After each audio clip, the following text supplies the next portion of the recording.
Feast your eyes upon our latest and greatest feat of engineering. We call it a mana cutter.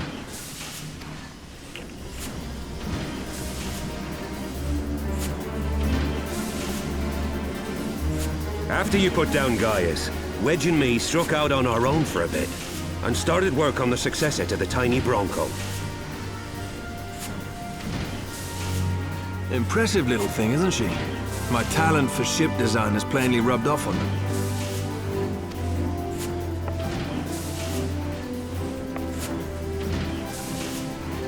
They've adapted the principles of corrupted crystal technology and constructed a mechanism which converts ether from its surroundings into elemental wind.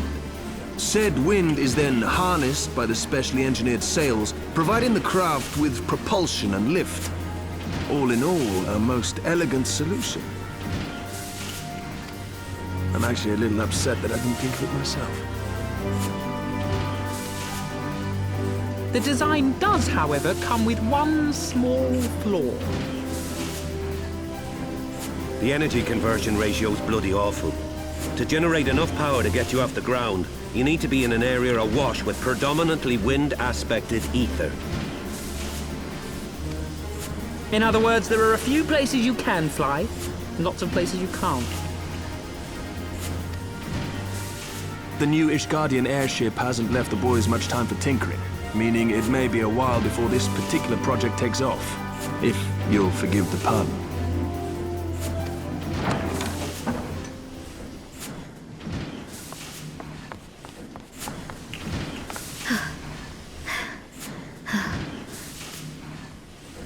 Tataru, what's happened? I've been looking all over for you. There's been word from Aldar. It's about Her Grace, the Sultana.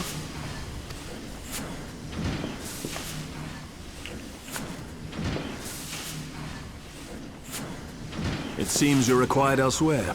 Leave the mana cutter with us. We'll see that she's airworthy and suitably equipped to slice through those winds.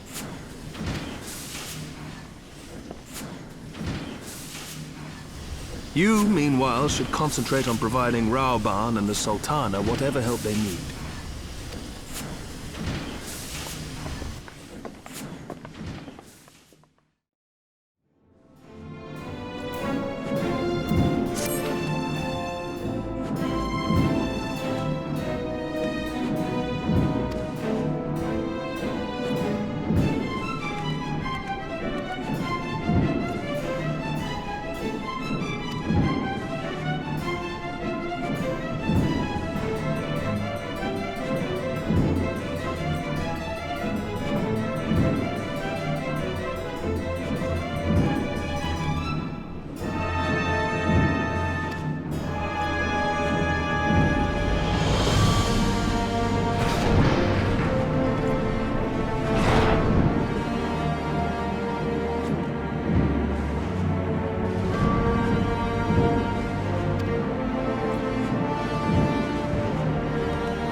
Thank you for coming.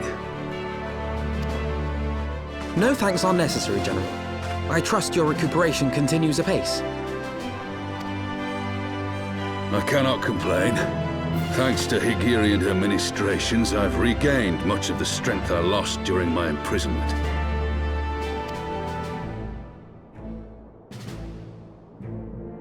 I gather you have made progress in the search for Her Grace. Aye, some good fortune at last. A few days past, Dulala informed us that a sizable shipment of alchemical supplies had been delivered to the palace.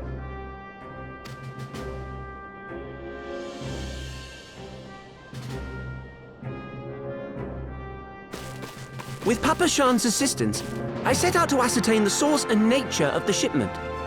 My inquiries led me to Frondale's frontistery. There, I learned that an order had been placed for a curious substance designed to sustain patients trapped in death-like slumber. An invention of the former head alchemist, apparently. A death-like slumber? This cannot be a coincidence. It lends some weight to Dulala's claims, aye. Her Grace is likely somewhere within the palace, abed but alive. Before making any attempt to extricate the Sultana, however, it seemed prudent to learn what manner of substance was used to induce her torpor. To that end, I made inquiries as to the whereabouts of the one most like to have administered it. The lady-in-waiting, Meriel. We sent for you as soon as we learned of her location. All that remains is to apprehend the woman. We shall find our cat's paw in the Silver Bazaar. But we must tread carefully. The market is not the bustling place it once was, and someone is sure to mark our coming. Should they inform the monetarists, we'll have a fight on our hands. We must be prepared for the worst, and being short an arm, I thought it wise to take another in its stead. What say you, Warrior of Light? Will you lend me yours? Then I pity the bastard that stands in our way. Come, my friends, for Nanamo, and for Ul'dah!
You are Meriel, the Sultana's former lady-in-waiting?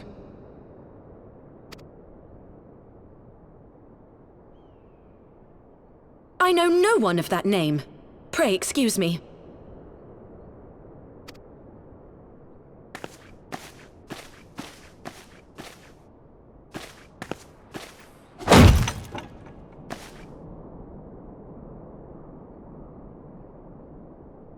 General Alden!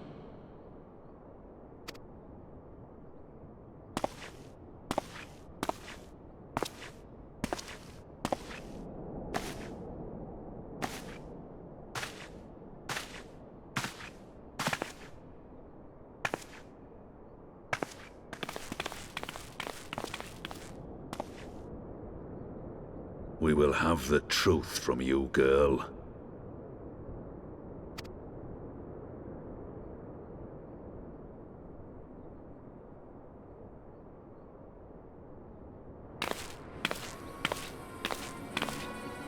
Mayhap it would be better coming from me.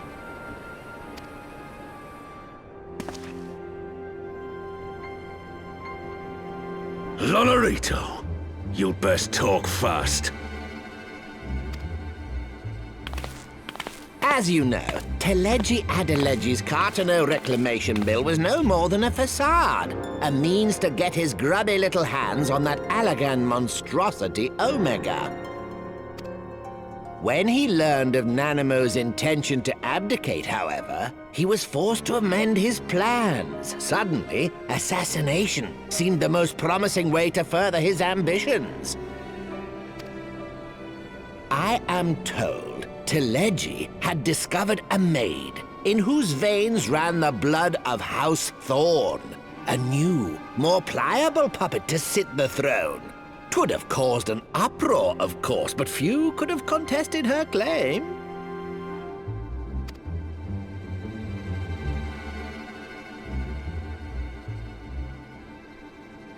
'Twas plain that Teleji's wild machinations had outgrown our ability to control them. So I decided to usurp his scheme and left the fool to seal his own demise. And what of Nanamo? Oh, I have no desire to harm her grace. 'Twould profit me little to destabilize our government. Thus did I employ young Mariel here to administer a potent sleeping potion in place of a poison.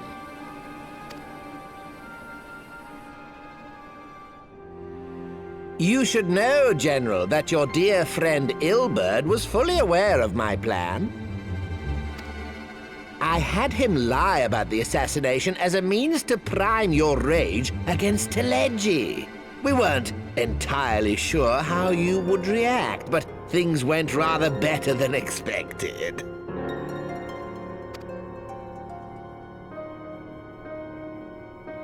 You conniving little worm!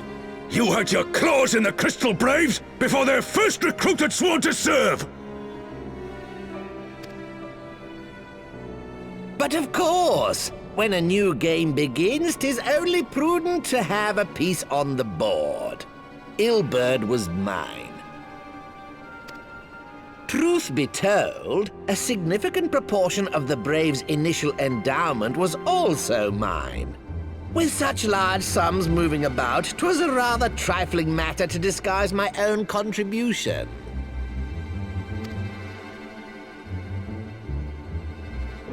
Ah, Ilberd. I secured his services with a promise to support his cause once my authority had been solidified. I swear, the man thinks of naught but prizing Alamigo from the grasp of the Empire. Unlike you, General, the poor fellow seems quite unable to forsake the land of his forefathers. Mayhap that's why he called you a traitor to your people and a disgrace to your homeland, amongst other things. What was it he always compared you to? Oh, yes, an overgrown lapdog begging for scraps at the Sultana's table. Oh, how we laughed. Alas, Ilberd's entertaining little outbursts eventually gave way to wearisome tirades, and the zealous brute became rather unruly. I had no wish to see you executed, you understand, but he would not take no for an answer. Rest assured, his employment with me has long since ended. Which brings us neatly to the present. What say you, General? Both you and the Sultana are alive. We have one corpse and one fugitive, and preparations have been made to restore your good name. Shall we cry quits and start again with a blank ledger? The hells we will! Do you honestly expect me to forgive and forget? After all you've done? You're guilty of high treason! Stay your blade, Master Alden. You yourself are not innocent. Or have you forgotten your own crime in executing Teleji Adeleji without trial? Though you acted out of loyalty to the Sultana, such deeds are in violation of both the word and spirit of the law.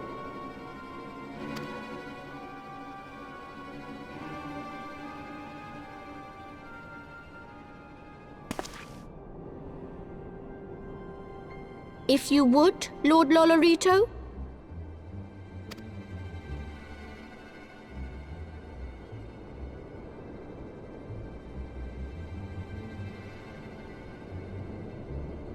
This potion will wake the Sultana from her slumber.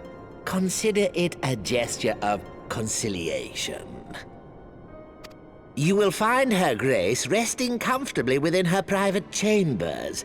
Should you doubt my word, I shall willingly accompany you to the palace as your hostage.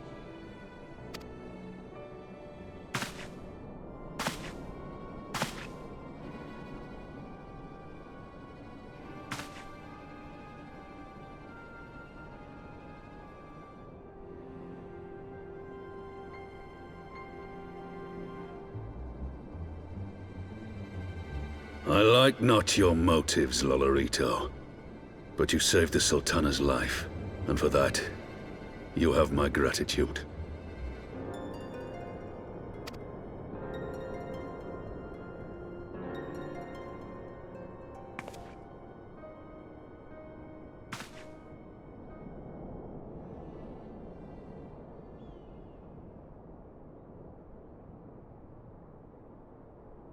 Rauban Aldin, you are hereby reinstated as General of the Immortal Flames.